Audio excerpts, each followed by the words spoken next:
मेरे प्यारे देशवासियों, नमस्कार।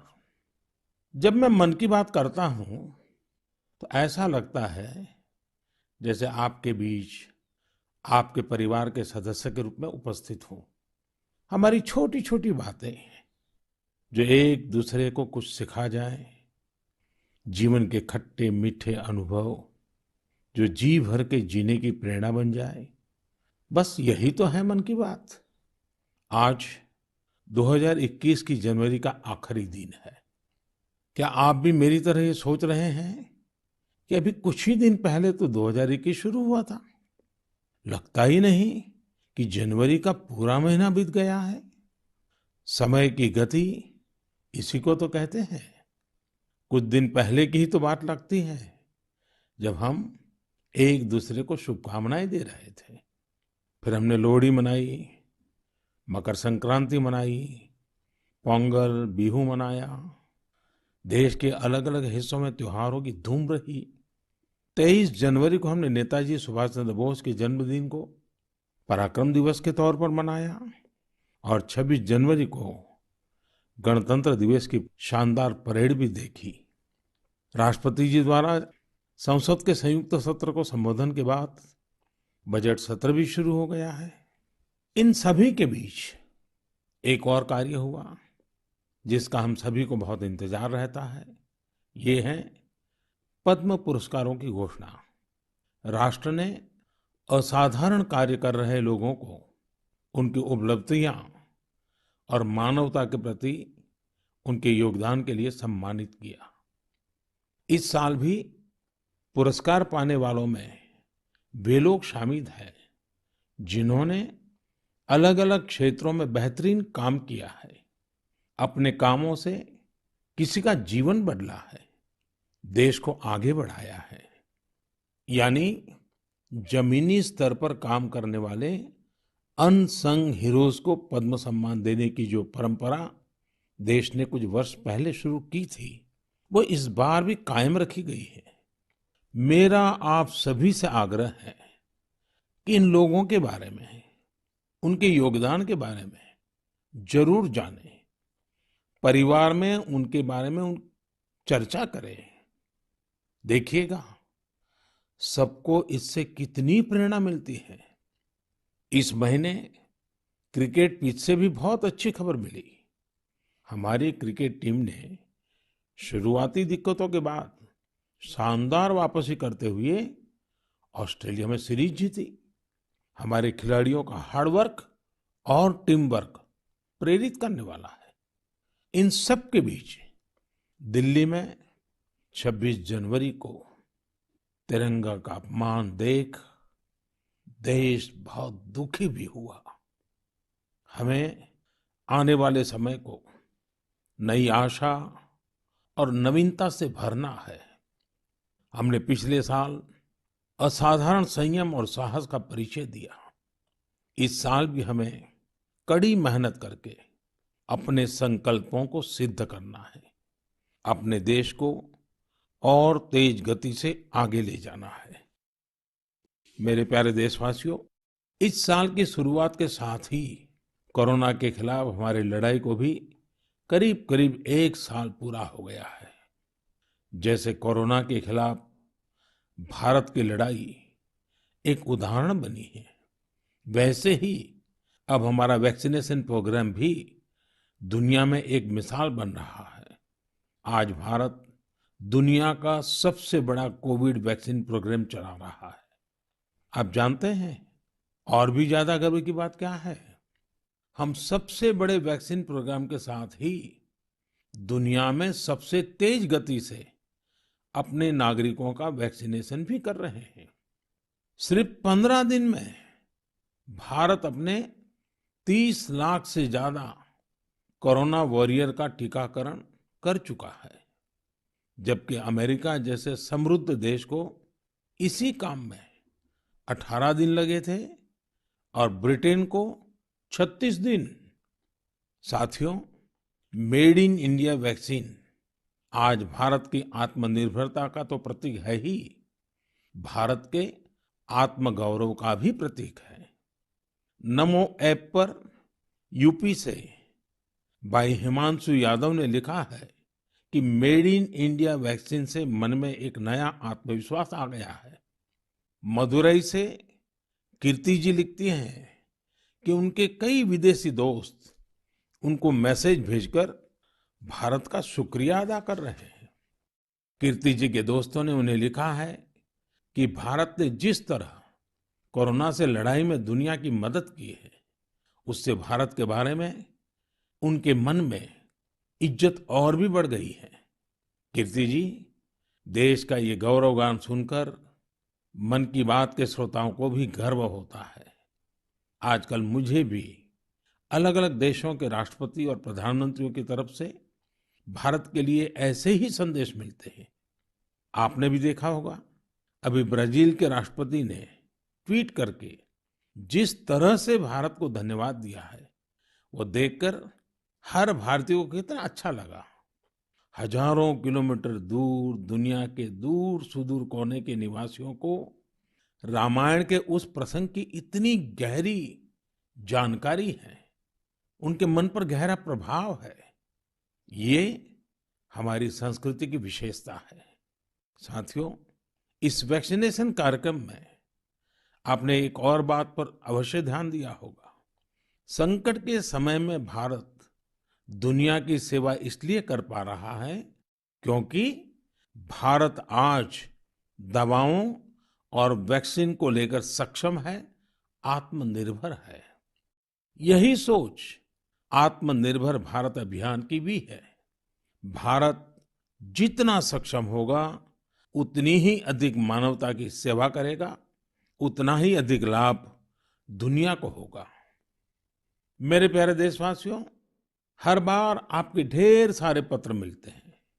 नमो ऐप और माय गॉव पर आपके मैसेजेस, फोन कॉल्स के माध्यम से आपकी बातें जानने का अवसर मिलता है।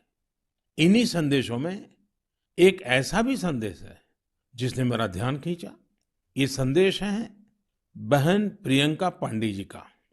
23 साल की बेटी प्रियंका जी हिंदी साहित्य की विद्यार्थिनी है और बिहार के सिवान में रहती है। प्रियंका जी ने नमो ऐप पर लिखा है कि वो देश के 15 घरेलू पर्यटन स्थलों पर जाने के मेरे सुझाव से बहुत प्रेरित हुई थी। इसलिए 1 जनवरी को वो एक जगह के लिए निकली जो बहुत खास थी। वे जगह थी उनके घर से 15 किलोमीटर दूर देश के पहले राष्ट्रपति डॉक्टर राजेंद्र प्रसाद जी का पैतृक निवास। प्रियंका जी ने बड़ी सुंदर बात लिखी है कि अपने देश की महान विभूतियों को जानने की दिशा में उनका ये पहला कदम था। प्रियंका जी को वहां डॉक्टर राजेंद्र प्रसाद जी द्वारा लिखी गई पुस्तकें मिली, अनेक ऐतिहासिक तस्वीरें मिली। वाकई प्रियंका जी, आपका यह अनुभव दूसरों को भी प्रेरित करेगा। साथियों, इस वर्ष से भारत अपनी आजादी के 75 वर्ष का समारोह अमृत महोत्सव शुरू करने जा रहा है। ऐसे में यह हमारे उन महानायकों से जुड़ी स्थानीय जगहों का पता लगाने का बेहतरीन समय है, जिनकी वजह से हमें आजादी मिली। साथियों, हम आजादी के आंदोलन और बिहार की बात कर रहे हैं, तो मैं नमो ऐप पर ही की गई एक और टिप्पणी की भी चर्चा करना चाहूंगा। मुंगेर के रहने वाले जयराम विप्लव जी ने मुझे तारापुर शहीद दिवस के बारे में लिखा है। 15 फरवरी 1932 को देशभक्तों की एक टोली के कई वीर नौजवानों की अंग्रेजों ने बड़ी ही निर्ममता से हत्या कर दी थी। उनका एकमात्र अपराध यह था कि वे वंदे मातरम और भारत माँ की जय के नारे लगा रहे थे। मैं उन शहीदों को नमन करता हूँ और उनके साहस का श्रद्धापूर्वक स्मरण करता हूँ। मैं जयराम विप्लव जी को धन्यवाद देना चाहता हूँ। वे एक ऐसी घटना को देश के सामने लेकर आए जिस पर उतनी चर्चा नहीं हो पाई जितनी होनी चाहिए थी। मेरे प्यारे देशवासियों, भारत के हर हिस्से में, हर शहर, कस्बे और गांव में आजादी की लड़ाई पूरी ताकत के साथ लड़ी गई थी। भारत भूमि के हर कोने में ऐसे महान सपूतों और वीरांगनाओं ने जन्म लिया जिन्होंने राष्ट्र के लिए अपना जीवन न्योछावर कर दिया। ऐसे में यह बहुत महत्वपूर्ण है कि हमारे लिए किए गए उनके संघर्षों और उनसे जुड़ी यादों को हम संजो कर रखें और इसके लिए उनके बारे में लिखकर हम अपनी भावी पीढ़ियों के लिए उनकी स्मृतियों को जीवित रख सकते हैं। मैं सभी देशवासियों को और खास करके अपने युवा साथियों को आह्वान करता हूं कि ये देश के स्वतंत्रता सेनानियों के बारे में, आजादी से जुड़ी घटनाओं के बारे में लिखें। अपने इलाके में स्वतंत्रता संग्राम के दौर की वीरता की गाथाओं के बारे में किताबें लिखें। अब जबकि भारत अपनी आजादी के 75 वर्ष मनाएगा, तो आपका लेखन आजादी के नायकों के प्रति उत्तम श्रद्धांजलि होगी। यंग राइटर्स के लिए इंडिया 75 के निमित्त एक इनिशिएटिव शुरू किया जा रहा है। इससे सभी राज्यों और भाषाओं के युवा लेखकों को प्रोत्साहन मिलेगा। देश में बड़ी संख्या में ऐसे विषयों पर लिखने वाले राइटर्स तैयार होंगे जिनका भारतीय विरासत और संस्कृति पर गहन अध्ययन होगा। हमें ऐसी उभरती प्रतिभाओं की पूरी मदद करनी है। इससे भविष्य की दिशा निर्धारित करने वाले थॉट लीडर्स का एक वर्ग भी तैयार होगा। मैं अपने युवा मित्रों को इस पहल का हिस्सा बनने और अपने साहित्यिक कौशल का अधिक से अधिक उपयोग करने के लिए आमंत्रित करता हूं। इससे जुड़ी जानकारियां शिक्षा मंत्रालय की वेबसाइट से प्राप्त कर सकते हैं। मेरे प्यारे देशवासियों, मन की बात में श्रोताओं को क्या पसंद आता है, ये आप ही बेहतर जानते हैं। लेकिन मुझे मन की बात में सबसे अच्छा ये लगता है कि मुझे बहुत कुछ जानने, सीखने और पढ़ने को मिलता है। एक प्रकार से परोक्ष रूप से आप सबसे जुड़ने का अवसर मिलता है। किसी का प्रयास, किसी का जज्बा, किसी का देश के लिए कुछ कर गुजर जाने का जुनून, यह सब मुझे बहुत प्रेरित करते हैं, ऊर्जा से भर देते हैं। हैदराबाद के बोयिनपल्ली में एक स्थानीय सब्जी मंडी किस तरह अपने दायित्व को निभा रही है, ये पढ़कर भी मुझे बहुत अच्छा लगा। हम सब ने देखा है कि सब्जी मंडियां में अनेक वजहों से काफी सब्जी खराब हो जाती है। ये सब्जी इधर-उधर फैलती हैं, गंदगी भी फैलाती हैं। लेकिन बोयिनपल्ली की सब्जी मंडी ने तय किया कि हर रोज बचने वाली इन सब्जियों को ऐसे ही फेंका नहीं जाएगा। सब्जी मंडी से जुड़े लोगों ने तय किया इससे बिजली बनाई जाएगी। बेकार हुई सब्जियों से बिजली बनाने के बारे में शायद ही आपने कभी सुना हो। यही तो इनोवेशन की ताकत है। आज बोयिनपल्ली की मंडी में पहले जो वेस्ट था, आज उसी से वेल्थ क्रिएट हो रही है। यही तो कचरे से कंचन बनाने की यात्रा है। वहां हर दिन करीब 10 टन वेस्ट निकलता है। इसे एक प्लांट में इकट्ठा कर लिया जाता है। प्लांट के अंदर इस वेस्ट से हर दिन 500 यूनिट बिजली बनती है और करीब 30 किलो बायोफ्यूल भी बनता है। इस बिजली से ही सब्जी मंडी में रोशनी होती है और जो बायोफ्यूल बनता है उससे मंडी की कैंटीन में खाना बनाया जाता है ना कमाल का प्रयास। ऐसा ही एक कमाल हरियाणा के पंचकुला की बड़ौद ग्राम पंचायत ने भी करके दिखाया है। इस पंचायत के क्षेत्र में पानी की निकासी की समस्या थी। इस वजह से गंदा पानी इधर-उधर फैल रहा था, बीमारी फैलाता था। लेकिन बड़ौद के लोगों ने तय किया इस वाटर वेस्ट से भी वेल्थ क्रिएट करेंगे। ग्राम पंचायत ने पूरे गांव से आने वाले गंदे पानी को एक जगह इकट्ठा करके फिल्टर करना शुरू किया और फिल्टर किया हुआ ये पानी अब गांव के किसान खेतों में सिंचाई के लिए इस्तेमाल कर रहे हैं। यानी प्रदूषण, गंदगी और बीमारियों से छुटकारा भी और खेतों में सिंचाई भी।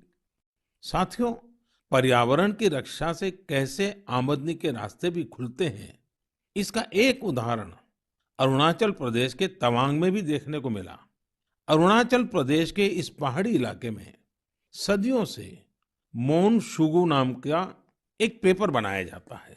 ये कागज यहाँ के स्थानीय शुगु शेंग नाम के एक पौधे की छाल से बनाते हैं। इसलिए इस कागज को बनाने के लिए पेड़ों को नहीं काटना पड़ता है। इसके अलावा इसे बनाने में किसी केमिकल का इस्तेमाल भी नहीं होता है। यानी ये कागज पर्यावरण के लिए भी सुरक्षित है और स्वास्थ्य के लिए भी। एक वो भी समय था जब इस कागज का निर्यात होता था, लेकिन जब आधुनिक तकनीक से बड़ी मात्रा में कागज बनने लगे तो ये स्थानीय कला बंद होने की कगार पर पहुंच गई। अब एक स्थानीय सामाजिक कार्यकर्ता गोम्बू ने इस कला को पुनर्जीवित करने का प्रयास किया है। इससे यहाँ के आदिवासी भाई बहनों को रोजगार भी मिल रहा है। मैंने एक और खबर केरल की देखी है जो हम सभी को अपने दायित्वों का एहसास कराती है। केरल के कोट्टयम में एक दिव्यांग बुजुर्ग हैं, एनएस राजप्पन साहब। राजप्पन जी पैरालिसिस के कारण चलने में असमर्थ हैं, लेकिन इससे स्वच्छता के प्रति उनके समर्पण में कोई कमी नहीं आई है।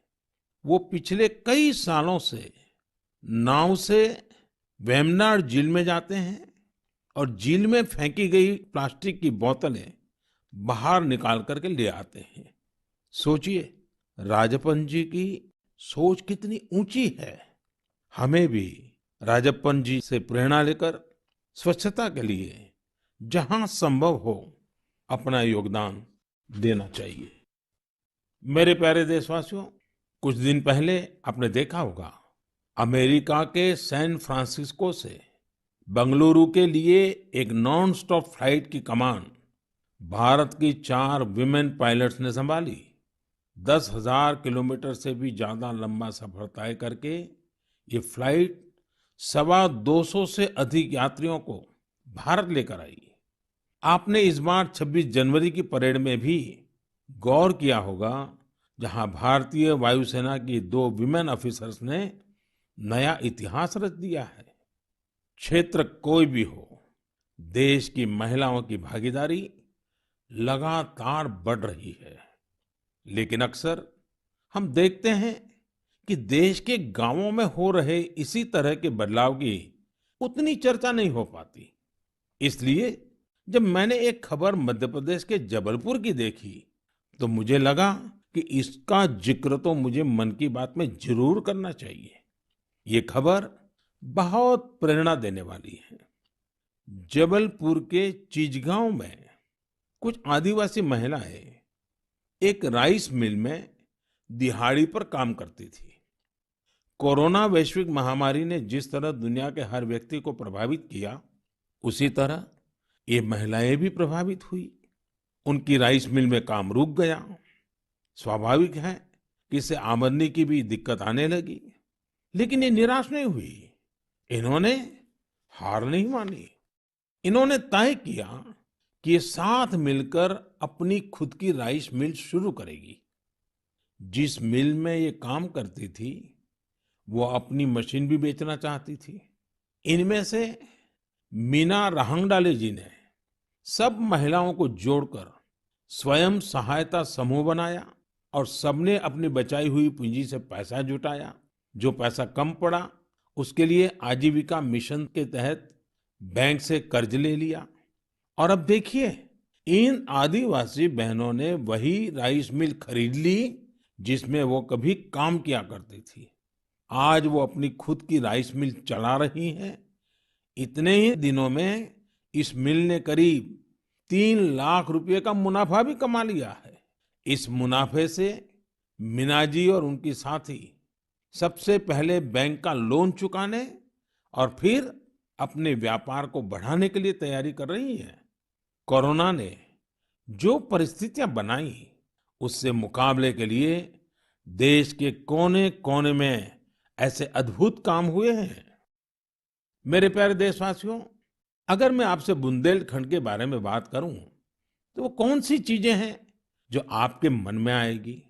इतिहास में रुचि रखने वाले लोग इस क्षेत्र को झांसी की रानी लक्ष्मीबाई के साथ जोड़ेंगे। वहीं कुछ लोग सुंदर और शांत ओरछा के बारे में सोचेंगे। कुछ लोगों को इस क्षेत्र में पड़ने वाली अत्यधिक गर्मी की भी याद आ जाएगी। लेकिन इन दिनों यहाँ कुछ अलग हो रहा है जो काफी उत्साहवर्धक है और जिसके बारे में हमें जरूर जानना चाहिए। पिछले दिनों झांसी में 1 महीने तक चलने वाला स्ट्रॉबेरी फेस्टिवल शुरू हुआ। हर किसी को आश्चर्य होता है, स्ट्रॉबेरी और बुंदेलखंड, लेकिन यही सच्चाई है। अब बुंदेलखंड में स्ट्रॉबेरी की खेती को लेकर उत्साह बढ़ रहा है और इसमें बहुत बड़ी भूमिका निभाई है झांसी की एक बेटी गुरलीन चावला ने। लॉ की छात्रा गुरलीन ने पहले अपने घर पर और फिर अपने खेत में स्ट्रॉबेरी की खेती का सफल प्रयोग कर ये विश्वास जगाया है कि झांसी में भी ये हो सकता है। झांसी का strawberry festival stay at home concept पर जोर देता है। इस महोत्सव के माध्यम से किसानों और युवाओं को अपने घर के पीछे खाली जगह पर या छत पर टेरेस गार्डन में बागवानी करने और स्ट्रॉबेरीज उगाने के लिए प्रोत्साहित किया जा रहा है। नई टेक्नोलॉजी की मदद से ऐसे ही प्रयास देश के अन्य हिस्सों में भी हो रहे हैं। जो स्ट्रॉबेरी कभी पहाड़ों की पहचान थी, वो अब कच्छ की रेतीली जमीन पर भी होने लगी है। किसानों की आय बढ़ रही है। साथियों, स्ट्रॉबेरी फेस्टिवल जैसे प्रयोग इनोवेशन की स्पिरिट को तो प्रदर्शित करते ही हैं, साथ ही यह भी दिखाते हैं कि हमारे देश का कृषि क्षेत्र कैसे नई टेक्नोलॉजी को अपना रहा है। साथियों, खेती को आधुनिक बनाने के लिए सरकार प्रतिबद्ध है और अनेक कदम उठा भी रही है। सरकार के प्रयास आगे भी जारी रहेंगे। मेरे प्यारे देशवासियों, कुछ ही दिन पहले मैंने एक वीडियो देखा। वह वीडियो पश्चिम बंगाल के वेस्ट मिदनापुर स्थित नया पिंगला गांव के एक चित्रकार सरमुद्दीन का था। वो प्रसन्नता व्यक्त कर रहे थे कि रामायण पर बनाई उनकी पेंटिंग 2 लाख रुपए में बिकी है। इससे उनके गांव वालों को भी काफी खुशी मिली है। इस वीडियो को देखने के बाद मुझे इसके बारे में और अधिक जानने की उत्सुकता हुई। इसी क्रम में मुझे पश्चिम बंगाल से जुड़ी एक बहुत अच्छी पहल के बारे में जानकारी मिली, जिसे मैं आपके साथ जरूर साझा करना चाहूंगा।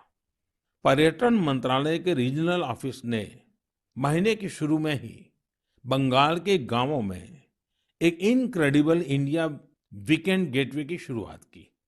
इसमें पश्चिम मिदनापुर, बांकुरा, बीरभूम, पुरुलिया, पूर्व बर्धमान, वहां के हस्तशिल्प कलाकारों ने विजिटर्स के लिए हैंडीक्राफ्ट वर्कशॉप आयोजित की।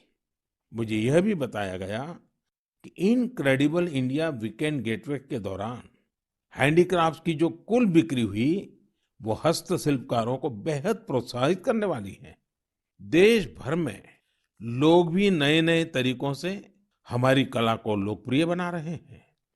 ओडिशा के राउरकेला की भाग्यश्री साहू को देख लीजिए। वैसे तो वो इंजीनियरिंग की छात्रा है, लेकिन पिछले कुछ महीनों में उन्होंने पट्टचित्र कला को सीखना शुरू किया और उसमें निपुणता हासिल कर ली है।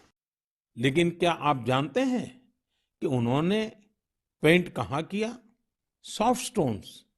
सॉफ्ट स्टोन्स पर कॉलेज जाने के रास्ते में भाग्यश्री को ये सॉफ्ट स्टोन मिले। उन्होंने इन्हें एकत्र किया और साफ किया। बाद में उन्होंने रोजाना 2 घंटे इन पत्थरों पर पट्टचित्र स्टाइल में पेंटिंग की। वह इन पत्थरों को पेंट कर उन्हें अपने दोस्तों को गिफ्ट करने लगी। लॉकडाउन के दौरान उन्होंने बोतलों पर भी पेंट करना शुरू कर दिया। अब तो वो इस आर्ट पर वर्कशॉप भी आयोजित करती हैं। कुछ दिन पहले ही सुभाष बाबू की जयंती पर भाग्यश्री ने पत्थर पर ही उन्हें अनोखी श्रद्धांजलि दी। मैं भविष्य के उनके प्रयासों के लिए शुभकामनाएं देता हूं। आर्ट एंड कलर्स के जरिए बहुत कुछ नया सीखा जा सकता है, किया जा सकता है। झारखंड के दुमका में किए गए एक ऐसे ही अनुपम प्रयास के बारे में मुझे बताया गया। यहाँ मिडिल स्कूल के एक प्रिंसिपल ने बच्चों को पढ़ाने और सिखाने के लिए गांव की दीवारों को ही अंग्रेजी और हिंदी के अक्षरों से पेंट करवा दिया। साथ ही उसमें अलग-अलग चित्र भी बनाए गए हैं। इससे गांव के बच्चों को काफी मदद मिल रही है। मैं ऐसे सभी लोगों का अभिनंदन करता हूं जो इस प्रकार के प्रयासों में लगे हैं। मेरे प्यारे देशवासियों, भारत से हजारों किलोमीटर दूर, कई महासागरों, महाद्वीपों के पार एक देश है जिसका नाम है चिले। भारत से चिले पहुंचने में बहुत अधिक समय लगता है, लेकिन भारतीय संस्कृति की खुशबू वहां बहुत समय पहले से ही फैली हुई है। एक और खास बात यह है कि वहां पर योग बहुत अधिक लोकप्रिय है। आपको यह जानकर अच्छा लगेगा कि चिले की राजधानी सैंटियागो में 30 से ज्यादा योग विद्यालय हैं। चिले में अंतर्राष्ट्रीय योग दिवस भी बड़े ही उत्साह से मनाया जाता है। मुझे बताया गया है कि हाउस ऑफ डेप्यूटीज में योग दिवस को लेकर बहुत ही गर्मजोशी भरा माहौल होता है। कोरोना के इस समय में इम्यूनिटी पर जोर और इम्यूनिटी बढ़ाने में योग की ताकत को देखते हुए अब वे लोग योग को पहले से कहीं ज्यादा महत्व दे रहे हैं। चिले की कांग्रेस यानी वहां की पार्लियामेंट ने एक प्रस्ताव पारित किया है। वहां 4 नवंबर को नेशनल योगा डे घोषित किया गया है। अब आप ये सोच सकते हैं कि आखिर 4 नवंबर में ऐसा क्या है। 4 नवंबर 1962 को ही चिले का पहला योग संस्थान होजे राफाल एस्ट्राडा द्वारा स्थापित किया गया था। इस दिन को नेशनल योगा डे घोषित करके एस्ट्राडा जी को भी श्रद्धांजलि दी गई है। चिले की पार्लियामेंट द्वारा यह एक विशेष सम्मान है जिस पर हर भारतीय को गर्व है। वैसे चिले की संसद से जुड़ी एक और बात आपको दिलचस्प लगेगी। चिले सीनेट के वाइस प्रेसिडेंट का नाम रविंद्रनाथ क्विंटेरॉस है। उनका यह नाम विश्व कवि गुरुदेव टैगोर से प्रेरित होकर रखा गया है। मेरे प्यारे देशवासियों, माय गॉव पर महाराष्ट्र के जालना के डॉक्टर स्वप्निल मंत्री और केरल के पलक्कड़ के प्रहलाद राजगोपाल ने आग्रह किया है कि मैं मन की बात में सड़क सुरक्षा पर भी आपसे बात करूं। इसी महीने 18 जनवरी से 17 फरवरी तक हमारा देश सड़क सुरक्षा माह यानी रोड सेफ्टी मंथ भी मना रहा है। सड़क हादसे आज हमारे देश में ही नहीं, पूरी दुनिया में चिंता का विषय है। आज भारत में रोड सेफ्टी के लिए सरकार के साथ ही व्यक्तिगत और सामूहिक स्तर पर कई तरह के प्रयास भी किए जा रहे हैं। जीवन बचाने के इन प्रयासों में हम सबको सक्रिय रूप से भागीदार बनना चाहिए। साथियों, आपने ध्यान दिया होगा, बॉर्डर रोड ऑर्गेनाइजेशन जो सड़कें बनाती हैं, उससे गुजरते हुए आपको बड़े ही इनोवेटिव स्लोगन्स देखने को मिलते हैं। This is highway not runway, या फिर be mister late than late mister. ये स्लोगन्स सड़क पर सावधानी बरतने को लेकर लोगों को जागरूक करने में काफी प्रभावी होते हैं। अब आप भी ऐसे ही इनोवेटिव स्लोगन्स या कैच फ्रेजेस माय गॉव पर भेज सकते हैं। आपके अच्छे स्लोगन्स भी इस अभियान में उपयोग किए जाएंगे। साथियों, रोड सेफ्टी के बारे में बात करते हुए मैं नमो ऐप पर कोलकाता की अपर्णा दास जी की एक पोस्ट की चर्चा करना चाहूंगा। अपर्णा जी ने मुझे फास्टैग प्रोग्राम पर बात करने की सलाह दी है। उनका कहना है कि फास्टैग से यात्रा का अनुभव ही बदल गया है। इससे समय की तो बचत होती ही है, टोल प्लाजा पर रुकने, कैश पेमेंट की चिंता करने जैसी दिक्कतें भी खत्म हो गई हैं। अपर्णा जी की बात सही भी है। पहले हमारे यहाँ टोल प्लाजा पर एक गाड़ी को औसतन 7 से 8 मिनट लग जाते थे, लेकिन फास्टैग आने के बाद ये समय औसतन सिर्फ 1.5-2 मिनट रह गया है। टोल प्लाजा पर वेटिंग टाइम में कमी आने से गाड़ी के ईंधन की बचत भी हो रही है। इससे देशवासियों के करीब 21,000 करोड़ रुपए बचने का अनुमान है। यानी पैसे की भी बचत और समय की भी बचत। मेरा आप सभी से आग्रह है कि सभी दिशा निर्देशों का पालन करते हुए अपना भी ध्यान रखें और दूसरों का जीवन भी बचाएं। मेरे प्यारे देशवासियों, हमारे यहाँ कहा जाता है, जल बिंदु निपातेन क्रमशः पूर्यते घटः। अर्थात एक एक बूंद से ही घड़ा भरता है। हमारे एक एक प्रयास से ही हमारे संकल्प सिद्ध होते हैं। इसलिए 2021 की शुरुआत जिन लक्ष्यों के साथ हमने की है, उनको हम सबको मिलकर ही पूरा करना है। तो आइए हम सब मिलकर इस साल को सार्थक करने के लिए अपने अपने कदम बढ़ाएं। आप अपना संदेश, अपने आइडियाज जरूर भेजते रहिएगा। अगले महीने हम फिर मिलेंगे। इति विदा, पुनर्मिलनाय।